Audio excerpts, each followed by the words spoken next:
Une chose est sûre, c'est que ce qui est évident pour vous ne l'est pas forcément pour une autre personne et inversement. J'aimerais qu'on en parle de ça parce que c'est souvent source de problèmes et il y a moyen de faire quelque chose. Je vous donne un exemple. Vous demandez à un de vos salariés, par exemple, de nettoyer une pièce quand elle s'en va. Voilà, une pièce de réunion, par exemple, et vous lui demandez donc qu'elle prenne soin du local, entre guillemets, de cette pièce-là, et de faire de façon à ce que quand elle s'en va, qu'elle s'en aille et que tout soit propre, rangé, etc. L'idée, c'est de lui dire simplement, je vous charge du ménage, de l'entretien, du nettoyage de la pièce de réunion quand vous partez, de façon à ce que ce soit propre pour demain matin. Si vous ne lui dites que ça, vous avez, vous, une définition de ce que doit être la propreté dans cette pièce-là. On est d'accord jusque-là. Mais la personne en face, sa façon de voir le côté propreté de la pièce peut ne pas être le même que vous. Là où vous imaginez qu'effectivement les tables sont nettoyées, les chaises aussi accessoirement quand même, voire éventuellement un petit peu des fois sous la table, vous savez quand on s'accroche comme ça, là, on peut laisser les cochonneries sous le plateau de la table. Vous imaginez ça, vous imaginez que y a, je sais pas moi, pourquoi pas peut-être un coup d'aspirateur si c'est un peu de la moquette ou même d'ailleurs si c'est du lino, du carrelage, etc. Un coup de serpillière, que toute la nourriture a été enlevée, la machine à café remise à sa place, tout ce qui est vaisselle, etc. c'est nettoyé et rangé, etc. Éventuellement on met un coup de poussière, on fait un petit coup de nettoyage jusqu'au bout. Votre idée à vous, dans votre tête, voilà ce qu'est une pièce nettoyée. Ce qui, somme toute, de vous à moi, semble cohérent, on est d'accord, mais bon, ça c'est votre vision à vous. Et la personne, de l'autre côté, elle n'a peut-être pas une même approche sur ce qui est propre. Peut-être qu'elle va effectivement ranger la vaisselle, ou peut-être qu'elle va la nettoyer puis qu'elle va la laisser s'égoutter et partir. Peut-être qu'elle ne va pas nettoyer les sols, peut-être qu'elle va mettre un coup vite fait sur la table, peut-être qu'elle va laisser la machine à café là. Pour elle, elle estimera que c'est à ranger et que vous avez mis un petit coup, qu'elle a mis un petit coup de propreté. C'est sa définition à elle de laisser une pièce propre. Donc évidemment, quand vous rentrez le lendemain, vous retournez dans cette pièce de réunion et vous vous apercevez que c'est pas si propre que ça. Ça crée des tensions. Ça crée des tensions, mais j'ai une mauvaise nouvelle pour vous, c'est de votre faute. C'est votre responsabilité que de donner des bonnes informations à votre salarié, ou vos prestataires, peu importe l'interlocuteur. Si vous ne communiquez pas clairement ce que vous attendez de la personne, comment voulez-vous qu'elle le sache ? Elle va faire avec sa propre définition.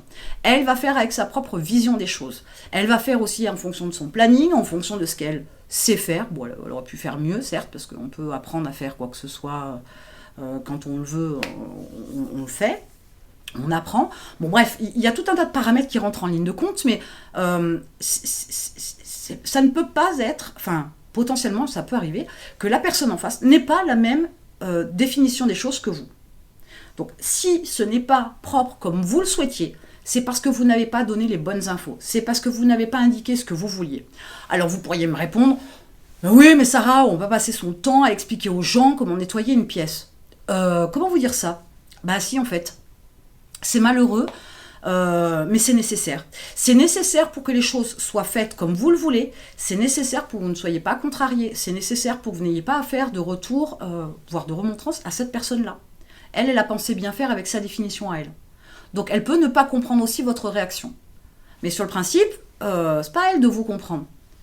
Elle n'est pas là pour lire entre vos lignes. Elle n'est pas là pour lire dans vos pensées. C'est pas son job. Et puis accessoirement, elle n'a peut-être pas les facultés de percevoir certaines choses, certains sous-entendus, etc. On n'est pas tous taillés pareil. Donc autrement dit, si ce que vous demandez, ce que vous envisagez, ce que vous souhaitez, etc., si ce n'est pas assez explicite, vous avez de toute façon quelqu'un en face de vous qui n'a pas de détails, donc qui va le faire avec sa vision à elle. Et c'est là où il va y avoir un problème. Et c'est valable dans tout un tas de domaines, sans exception. Dès l'instant où c'est pas assez clair, c'est pas assez précis, vous avez de toute façon en face de vous quelqu'un qui n'est pas vous. Et si il ou elle n'est pas vous, du coup, votre définition et la sienne sont deux choses différentes. Et forcément, vous n'aurez pas ce que vous voulez. Quand vous devez gérer une équipe de 2, 3, 4, 10 personnes et que vous n'êtes pas sur une bonne communication, si vous n'expliquez pas la vision que vous avez et le résultat que vous voulez atteindre, comment voulez-vous qu'elle vous fournisse cette équipe? Comment voulez-vous qu'elle vous fournisse ce que vous voulez? Il va y avoir une inadéquation. Donc,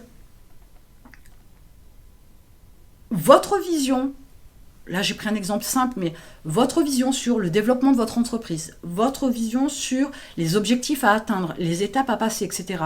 Si vous n'expliquez pas, alors il y a des détails dont vous pouvez vous passer bien évidemment, mais si vous ne donnez pas plus d'informations aux gens qui vous accompagnent pour atteindre ces objectifs, ces étapes, etc., comment voulez-vous qu'elles le fassent comme vous le souhaitez? C'est là où il y a beaucoup de dérapages. C'est là où il y a beaucoup d'incompréhension. C'est là qu'il peut y avoir aussi des sources de tension, voire des disputes. Voilà, vous pourriez être amené à vous séparer de quelqu'un, d'un salarié, tout ça parce que vous n'avez pas été un assez bon communicant, vous n'avez pas donné assez de détails pour qu'elle puisse le faire comme vous le souhaitez. Accessoirement, dire les choses, c'est bien. Quelquefois, il faut même les répéter. Mais surtout, ne pas lâcher l'information non plus comme ça, brute de décoffrage.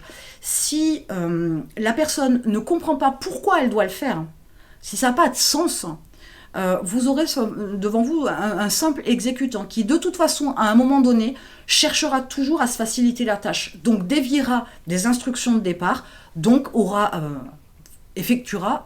accomplira des actions, des tâches qui donneront un résultat qui ne correspondra pas à ce qu'elle faisait avant, qui ne correspondra pas non plus du moins, à ce que vous vouliez au départ.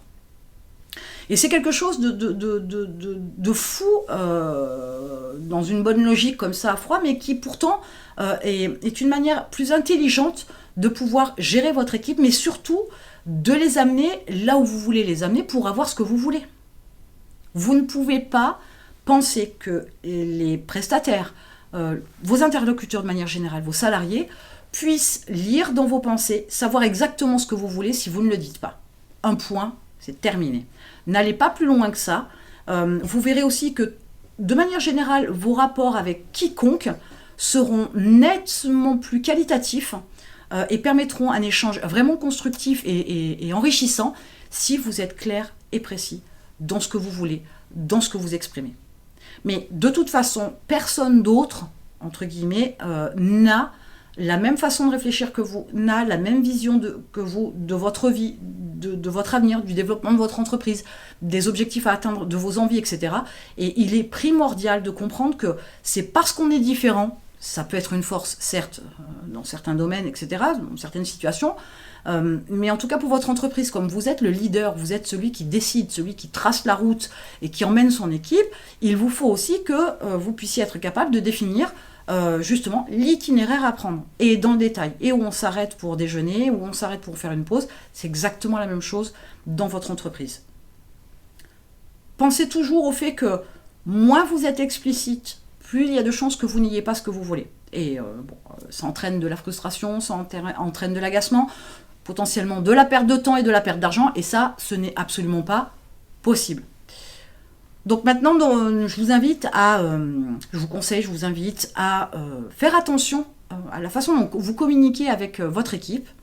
Peu importe à quel niveau de l'organisation se trouve cette personne-là, soyez explicite, soyez concis sur ce que vous voulez, sur ce que vous attendez, sur ce que vous voulez que soit le résultat des tâches, de la tâche, de l'action, des actions qui doivent être effectuées, de façon à pouvoir avoir ce que vous voulez, d'abord, premièrement, mais surtout que la personne comprenne bien ce qu'elle a à faire, pour qu'elle puisse effectivement effectuer ce qu'il faut, pour que vous ayez ce que vous voulez. Aussi simple que ça. Commencez tout simplement à le faire déjà à la maison, avec les gens avec qui vous partagez votre vie, vos proches, votre famille, vos amis aussi, et vous verrez que c'est nettement plus simple pour pouvoir après le mettre en place dans votre entreprise. Vous le ferez avec beaucoup plus d'aisance puisque vous aurez pris cette habitude, ça rentrera dans votre mode de fonctionnement et ce sera beaucoup plus facile pour vous, et en termes de communication et forcément en termes de leadership.